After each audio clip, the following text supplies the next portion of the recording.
भाषा प्रेमी विद्वज्जन आप सभी को मेरा प्रणाम। भारत के प्रधानमंत्री सम्मान्य श्री नरेंद्र मोदी जी के नेतृत्व में शिक्षा एवं कौशल उद्यमिता मंत्री डॉक्टर धर्मेंद्र प्रधान जी के मार्गदर्शन में शिक्षा मंत्रालय के द्वारा भारतीय भाषाओं के लिए कई उपक्रम लिए गए हैं। भारतीय भाषाओं के प्रचार के लिए ही भारतीय भाषा समिति की रचना हुई है। हम सबके प्रयास से आज भारतीय भाषाओं के लिए शिक्षा क्षेत्र में बहुत से काम हो रहे हैं। जैसे यूजीसी के, एआईसीटी, एनसीईआरटी इत्यादि के द्वारा पाठ्यपुस्तकों का निर्माण भारतीय भाषाओं में हो रहे हैं। सीबीएसई के द्वारा भारतीय भाषाओं के, स्थानीय भाषाओं के माध्यम से शिक्षा का प्रावधान किया गया है और शिक्षा मंत्रालय के द्वारा एक ऐतिहासिक निर्णय लिया गया है कि भारत में शिक्षा के सभी स्तरों में सभी विषयों का जो पाठ्यक्रम पढ़ाए जा रहे हैं उन सभी का शैक्षिक सामग्री और पाठ्यपुस्तकें सभी भारतीय भाषाओं में, स्थानीय भाषाओं में 3 साल के अंदर उपलब्ध कराना, इस प्रकार के कई ऐतिहासिक काम अब हो रहे हैं। हम सब जानते हैं भारतीय भाषाएं, हर एक भारतीय भाषा मातृभाषा है और सभी भाषाएं, भारतीय भाषाएं सभी राष्ट्रभाषा हैं। और भाषा व्यक्तियों को, लोगों को जोड़ने का साधन है। भाषा के माध्यम से व्यक्ति मन, हृदय नजदीक आना चाहिए, जुड़ना चाहिए और भाषा के द्वारा समाज को, देश को बांटना नहीं।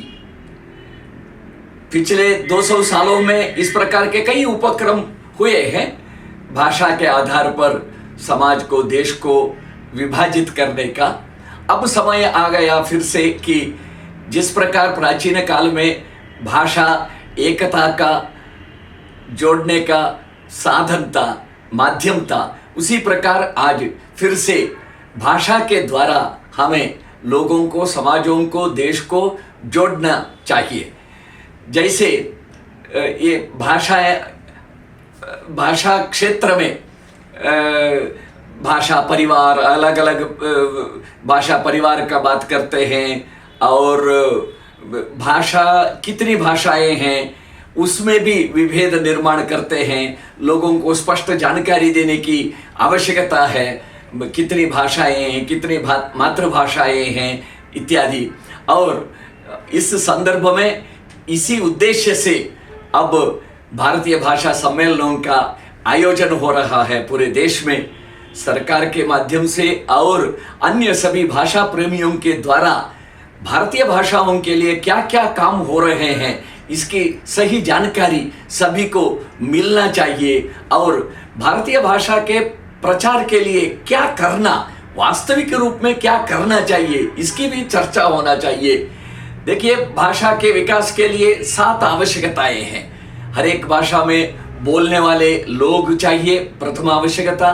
द्वितीय आवश्यकता, उस भाषा का माध्यम भाषा के रूप में उसका प्रयोग, यानी शिक्षा का माध्यम भाषा, न्यायालय के माध्यम भाषा, प्रशासन की माध्यम भाषा, मनोरंजन की माध्यम भाषा, विज्ञान की माध्यम भाषा, तकनीकी की माध्यम भाषा। इस प्रकार भाषा का प्रयोग क्षेत्र जितने भी हैं सभी क्षेत्रों में माध्यम भाषा के रूप में उस भाषा का प्रयोग, ये दूसरी आवश्यकता है। तीसरी आवश्यकता, समकालिक साहित्य, रोज जो ज्ञान निर्माण होता है वो सब उस भाषा में उपलब्ध होना चाहिए।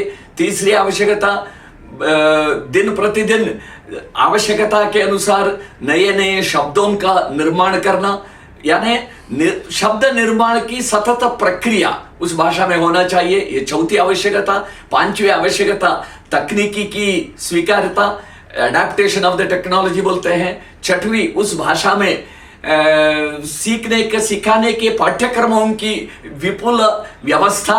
और 7वां, पैटर्नेज बोलते हैं, आश्रय बोलते हैं, संपोषण की व्यवस्था। सरकार के द्वारा भाषाओं का संपोषण होना चाहिए और समाज के कॉरपोरेट सब प्रकार के संपोषण, इन आवश्यकताओं की पूर्ति होना चाहिए। और भाषा तो साधन है, भावाभिव्यक्ति के माध्यम है, और भाषा का जो प्रयोग क्षेत्र है इसका विस्तार होना चाहिए।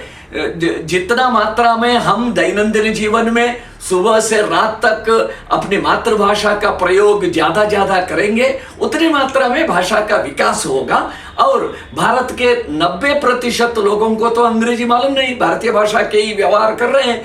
तो ऐसे स्थिति में दिन प्रतिदिन जो ज्ञान का सृजन होता है वो सभी मातृभाषाओं में 90% लोगों तक पहुंचाने का काम हमें करना है। शिक्षा के माध्यम भाषा के रूप में भारतीय भाषाओं का सभी क्षेत्र में, केवल आर्ट्स मानविकी क्षेत्र में, समाज विज्ञान क्षेत्र में, कला संकाय में केवल भारतीय भाषाओं का प्रयोग नहीं, विज्ञान संकाय में, वाणिज्य संकाय में या तकनीकी क्षेत्र में, प्रोफेशनल एजुकेशन में, सब जगह माध्यम भाषा के रूप में भारतीय भाषा के माध्यम से शिक्षण होना चाहिए। शिक्षा मंत्रालय के द्वारा, कौशल विकास मंत्रालय के द्वारा तो माध्यम भाषा का परिवर्तन अन्य सभी क्षेत्रों में जो भारतीय भाषा पारिस्थितिकी होना चाहिए, यानी इकोसिस्टम। अभी जो अंग्रेजी सेंटर्ड इकोसिस्टम में धीरे धीरे आने वाले 8-10 साल के अंदर, हमें 5 साल के अंदर, 10 साल के अंदर एक भारतीय भाषा केंद्रित पारिस्थितिकी, भारतीय भाषा सेंटर्ड इकोसिस्टम हमें निर्माण करना है। और समाज में लोगों की मानसिकता बदलना चाहिए भारतीय भाषा के प्रति। भारतीय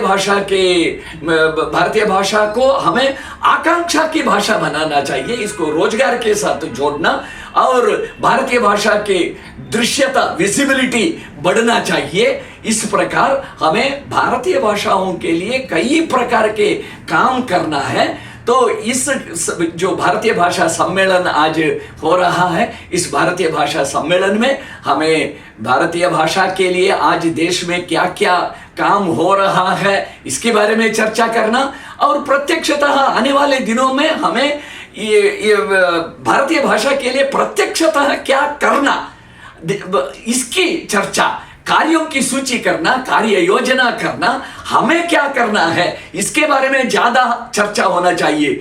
सरकार क्या करना चाहिए, सरकार को क्या करना चाहिए, राज्य सरकार को क्या करना चाहिए, इससे भी ज्यादा हमें शिक्षा क्षेत्र में हम जो हैं, हमें हमारे क्षेत्र में, हमारे घर में, हमारे कक्षा में, हमारे विद्यालय, महाविद्यालय, विश्वविद्यालय में भारतीय भाषा को कैसे लाना, इसके बारे में हमें ज्यादा सोचना चाहिए। इसलिए आत्म केंद्रित चिंतन और कार्य केंद्रित चिंतन, भविष्यत केंद्रित चिंतन, ये ज्यादा अगर होता है तो निश्चित रूप से भारतीय भाषा फिर से भारत की भाषा बनेगी और भारतीयता का ये उत्थान पुनः कर सकते हैं। और भारतीय भाषाओं में जो विविधता है, इस विविधता में आत्मीयता है और सौंदर्य है, और जो भारतीय भाषाओं में जो विविधता है, इस विविधता के कारण ही लोगों की एकता होती है, और एकता के कारण एकात्मता होती है, और एकात्मता के कारण भारतीयता का पुनरुत्थान होगा। और ये भारतीय ज्ञान परंपरा भी भारतीय भाषा में है, अंग्रेजी में नहीं। और इस भारतीय भाषाओं के पुनरुत्थान से भारतीयता का, भारतीय ज्ञान परंपरा का पुनरुत्थान होगा। इससे हमें एक भारत श्रेष्ठ भारत का निर्माण होगा। भाषाएं अनेक, भाव एक, तो उस प्रकार एक भारत श्रेष्ठ भारत का निर्माण के लिए हम भारतीय भाषा का प्रचार के लिए हम काम करते हैं। नमो नमः।